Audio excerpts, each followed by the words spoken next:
we as an industry have been through an immense amount. And I think it speaks actually volumes to see the resilience that this industry has. I think, if you asked anyone back in March 2020 what this last 18 months or more than that is going to actually kind of be like, they might have predicted that it would have been, a real kind of bloodbath, really, really difficult times for the industry, and probably kind of irrevocably so. And I think that, we can all attest to the fact that it's been an incredibly difficult time. And it has been very, very difficult for companies to actually kind of survive. But I think what has really kind of warmed our hearts is to actually see just how innovative, how resilient, how tough this industry actually kind of is. But I think that doesn't preclude from, understanding and actually kind of appreciating the fact that this entire 18 months, we really, really believe has actually brought a dramatic change. And one of my favorite thinkers on the topic has a great quote there. I think hospitality really has changed forever. And I think it is very self-serving to say as a technology company, but I think it's correct to say that, it is now about actually kind of changing some of the things that you took for granted.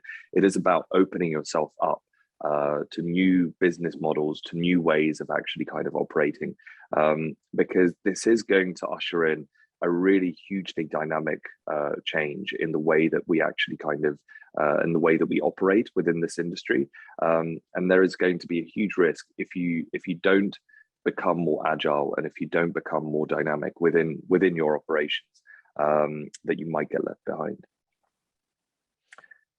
I'm so glad you didn't make me repeat my own quote. That would have been so awkward. It would have been really awkward. So the question is, how is it changing? So we wanted to kind of take you through some of the 5 trends that we've seen kind of emerging, not only in our hotels, but I think, speaking to the rest of the industry. We do think that there are 5 things that we think that, are here to stay, that they're not just kind of blips to cover the last 18 months, but they're really kind of emerging trends that we really, really see. So I think the 5 that we have really is that the modern guest experience really is undergoing a huge shift. I think that not only is it changing, but the expectations are also kind of changing. So that's one side. But then also one of the things that we've really, really seen is that staffing is an issue. And we really, really have to kind of think very deeply about the employee experience that we want to kind of create. Because there is a war on talent, and we have seen that, it is maybe becoming harder and harder to convince somebody to enter the hospitality industry and to actually kind of stay there for a long period of time. Talking of long stays, we see that extended stay models really, really are blossoming, and more different types of longer stays are actually kind of emerging. And that seems to be a trend that we think will actually continue very much past the pandemic. I think with that as well, you can see that the role that payments, fintech, and the way that it kind of powers the experience to make it seamless and almost invisible is really actually kind of playing a massive role.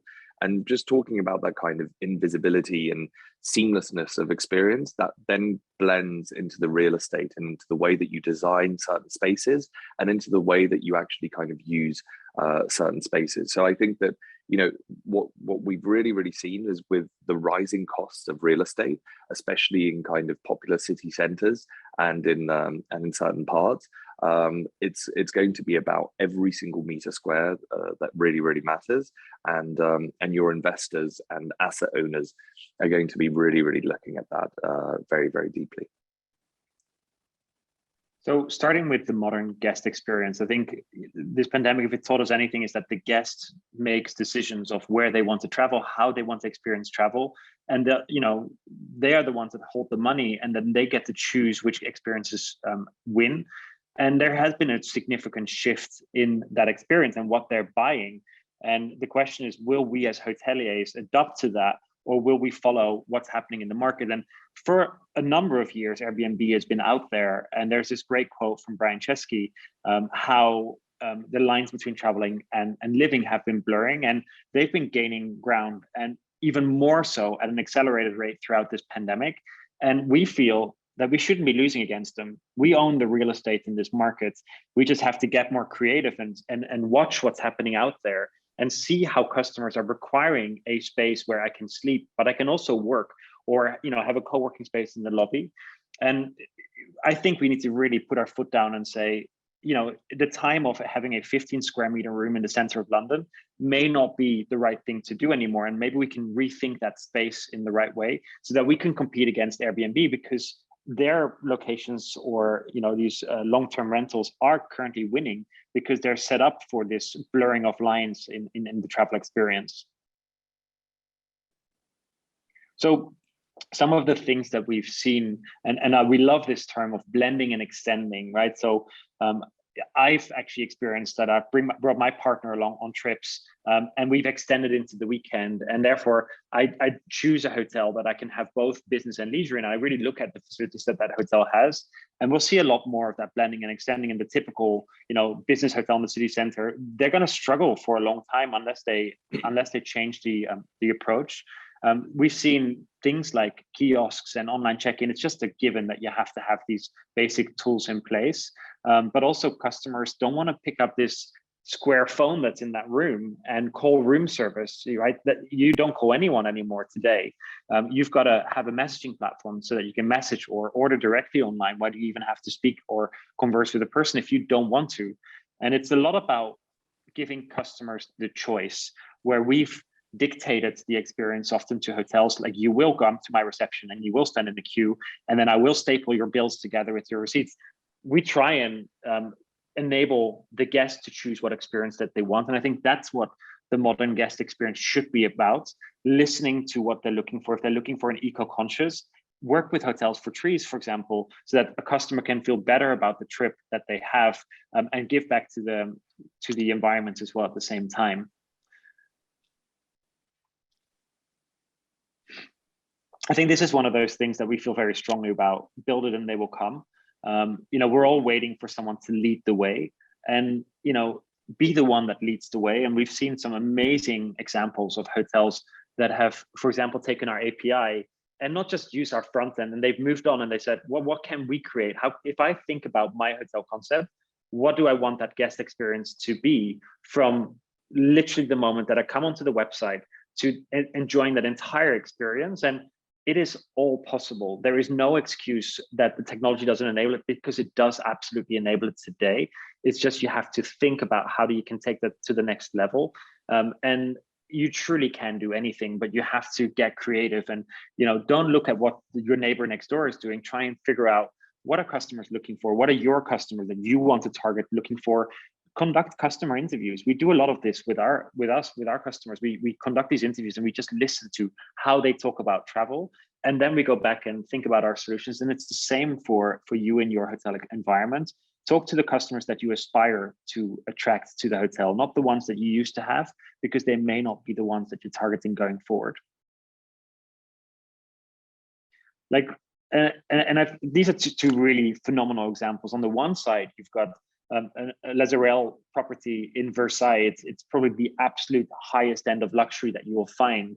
And they deeply care about the customer data that they sit on, so they can really build a very personalized experience. And on the other side, you've got hotels like great hotels, this Concept Hotel, who have gone full self-service, but done that in such a great way so that it doesn't deteriorate the hospitality experience. And with technology, you can go across the spectrum. You don't have to go as extreme as these two examples. You can find a middle way that fits your brand, but everything is possible. And I think that's the most important message, that the technology to enable something that you want to do is already out there. We just need you to get creative and start, coming up with these ideas and executing on it. We love the Zedwell. It feels like you walk into an Apple store in London, and they've got these beautiful kiosks lined up. And that is their reception desk. They don't need some giant desk with humans standing behind it. They much more want to invest into design and the look and feel of the space. And it's a given. Customers are so used to using kiosks. I don't need to even convince anyone that it is the future. It's already there, and customers are using it, and they're happy to use it. And that's why we love the Zedwell, just because they take design and that experience that you get when you walk into the lobby first. On the other side, we've got Lifehouse, who we're huge fans of.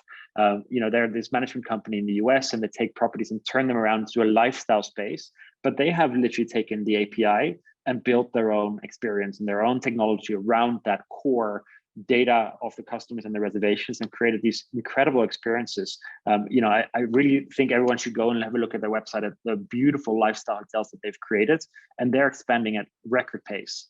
And we'll have Rami later, I think, as well, joining some of the sessions. So I'd love to hear what he has to say. Yeah. Or do you not want to? You're going to make me read my own This is you.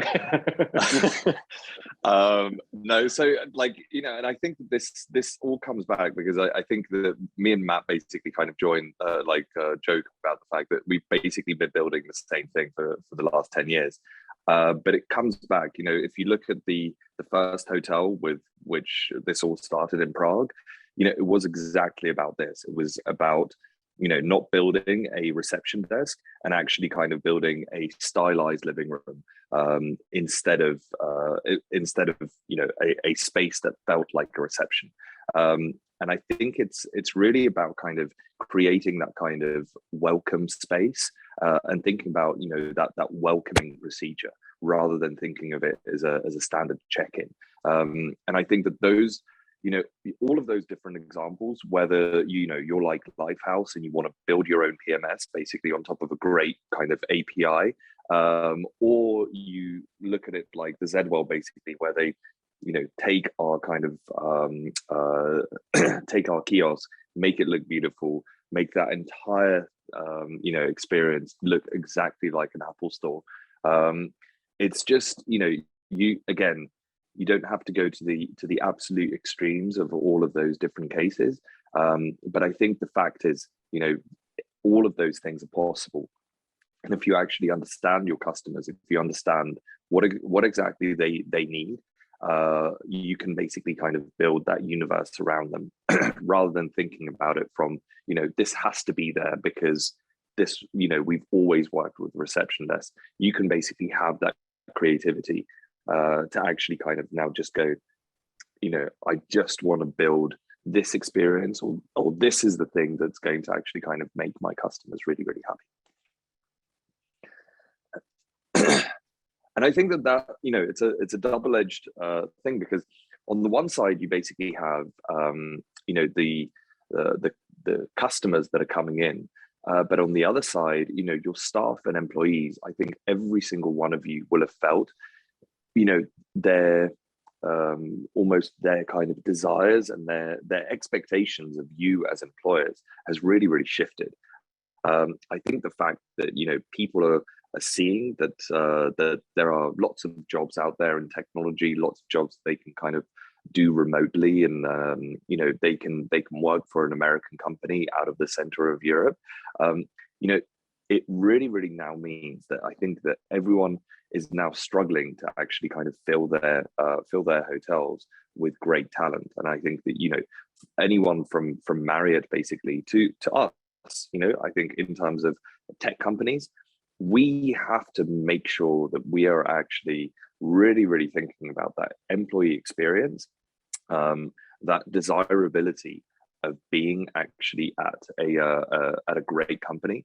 Those are all things that we live with day to day, and we see that this is something that basically kind of is infiltrating into every single one of the hotels. So we spend an enormous amount of time thinking about this and thinking about not just actually kind of presenting to prospective customers what exactly their experience is going to be like with us, but we have to do this also for the staff and for the employees.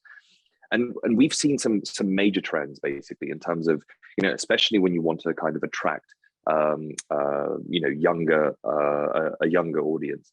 So I think the one thing is investing enough in your people teams, in your HR teams, basically, to make sure that you're actually kind of recruiting the right people that will actually try and stay, or try and basically kind of be there to work on your great product, that you really invest in them, basically.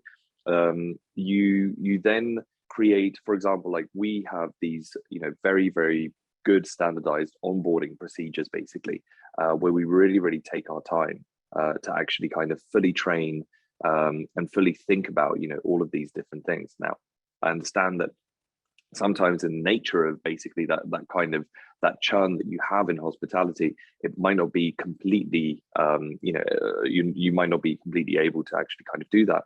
But it is something that I think you have to kind of look at. Same thing with salaries, benefits. Make sure that you are competing in the right way with all of the different types of companies that are basically kind of out there. Then really think about CSR initiatives. We've seen this. This is something where we get so many questions from all of our employees within Mews about what are we doing for the environment, what are we doing to make sure that this world is a better place. We think this is very important, and I'm pretty sure that this is resonating basically within your staff and employees as well. And one of the decisions that we also took very early on is that we wanted every single person at Mews to feel like they were an owner of the company, to really feel that they're responsible for actually kind of building a brand, building something kind of for the future. And I really recommend that this is something, you might not want to kind of look at it as basically being, giving out options, giving out shares and things like that. But it is very modern. And I think it is something that, you should think about as a retention bonus, basically, to help people really think about this from that perspective. And again, in real estate, in hotels, and maybe this is something much more for the smaller hotels that are out there. It is something that I think is very modern. So I think these are some of the things that we think that you should be thinking about to win the war on talent. Invest in your employee branding, rethink the way that you actually kind of think about your recruitment strategy, your pay strategy. Get as much kind of technology as you can. We use a huge amount of tools basically to automate a lot of different processes. We don't want somebody in finance basically sitting in, typing all of these things, doing payroll, doing all of these kind of different things. Try and automate as many of those processes as possible.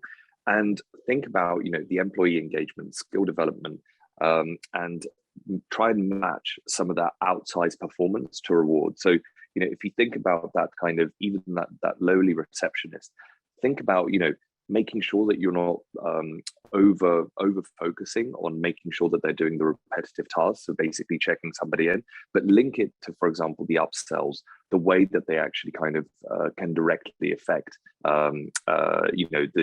the happiness of the guest.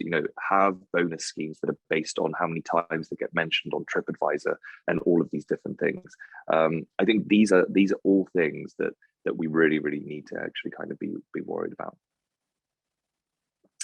So, we wanted to kind of, as an inspiration, Emma House is a really great concept. And the way that they've thought about automation is really, making sure that their staff are less stressed and just actually kind of happy to see every single customer. So I think that that's one of the things where you can double down on automation, and you don't have to kind of think about it as, removing the staff experience from your front offices. Think about the fact that you can kind of, remove it to a kiosk, or basically to online, and think about the fact that you're now telling your staff that they should only think about the types of conversations that they're going to have, and think about, how they can actually kind of have much more of a human experience, basically, with the guests that are arriving. But I think the third thing that we've really seen as well are long stays. It's something that I think at first a lot of hotels, basically, in hotels, hostels, short-term apartments, did basically as part of a kind of survival mechanism. But I think now you actually see this really coming to the fore. So I think that the one thing that we're really seeing is that there is a change in the concept of work. And I think that the Economist has really been kind of talking about this. I think that you've seen a lot of kind of think pieces around this, but we see it, for example, in our own company, where we had almost, I would say, about a third of our product department basically kind of relocating last winter to the Canary Islands, and just working out of there. I think that if you really think about that, basically, it's because mixed hospitality is really coming. I think that people really need to kind of think about capturing a market that is currently going to Airbnb, and we think that this is a market that really belongs to us. We shouldn't just give it away basically to Airbnb to actually kind of own, but you have to think about what you're going to do with a guest that is staying for more than 2 or 3 days, as you've been kind of used to. So rethink some of those spaces for work, for play, for yoga. Think about all of the different ways that you can actually kind of make sure that you're satisfying those guests basically for a long period of time. Thinking about building experiences, wellness programs. Think also beyond your hotel. Some of the great concepts that we've seen is for example, hotels rethinking the way that they actually work with F&B. We've seen hotels expand their offering by working with ghost kitchens, for example. There's a really great concept here in New York, called, for example, Butler Hospitality, which has raised an astonishing amount of money basically to essentially kind of create customized menus basically for hotels. We've seen that, for example, in some of our hotels, like the like for example Eccleston Square, which is now kind of working in that way. But you also kind of can see it in Freehand, Generator, now really starting to offer long stays, and for a lot of people actually it's also kind of born out of the fact that a lot of the times rental prices are so high that actually hotels and hostels or any kind of any things like this actually offer a cheaper alternative and a more flexible alternative basically than setting yourself up in an apartment of your own. And you then basically really have to kind of think about working from anywhere. So think about creating spaces that can be used also for work. So in the same way that I think we've all adapted to using our bedrooms as temporary offices, think about the fact of how you can actually kind of maximize that for somebody that might be looking to actually kind of spend a week in your hotel, but actually at the same time be able to still do their work in the same way for those kind of hybrid workers. And I think with this, think about, for example, different types of offerings like subscriptions. We've seen Citizen M trying it out, and I think that there should be to the point of creativity, we should all be thinking about how we can create packages within brands, but also within individual hotels, how to kind of let your hotel be used as a kind of pied-à-terre. And you can then think of different types of occupancy models, basically, that you can then start thinking about with your with some of these kind of subscriptions and things like that. Thinking about bundles, think about bundles if somebody just wants to use the room for a few hours and things like that. It brings huge operational challenges, and we understand that. But I think again, in the spirit of trialing some of these things, working with some of these booking engines basically for some of these spaces, just see what the demand is out there, because we've really seen a surge in demand for these types of spaces basically, and customers are really looking for it, whether they're actually kind of in the city or actually outside looking to come in and use some of these spaces in the same way. The fourth area is seamless payments and experience. I think it's really building in that entire experience in your hotel.